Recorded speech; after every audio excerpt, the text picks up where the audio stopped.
ఈ సమస్యలు ఉన్నవారు జీడిపప్పు అస్సలు తినకూడదు. జీడిపప్పు తినడానికి చాలా టేస్టీగా ఉంటుంది, అందుకే వీటిని చాలామంది ఇష్టంగా తింటారు.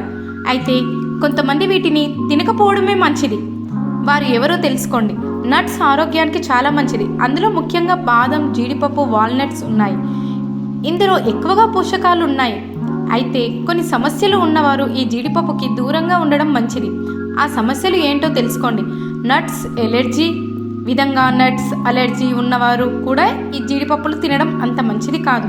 కొంతమందికి నట్స్ తినడం మంచిది కాదు, కాబట్టి జీడిపప్పులు తినే ముందు ఆలోచించాలి. ఈ జీడిపప్పులు అలర్జీని పెంచే గుణం ఉంటుంది, కాబట్టి వీటిని తినకపోవడమే మంచిది. అదేవిధంగా జీడిపప్పులో ఎక్కువగా క్యాలరీలు ఉంటాయి, కాబట్టి వీటిని తినడం వల్ల అధిక బరువు పెరుగుతాయి. ముఖ్యంగా ఫ్రైస్ మాత్రం అస్సలు తినకూడదు. ఫ్రై చేసేటప్పుడు కొలెస్ట్రాల్ పెరుగుతుంది, అందుకే వీటిని ఎక్కువగా తినడం మంచిది కాదు.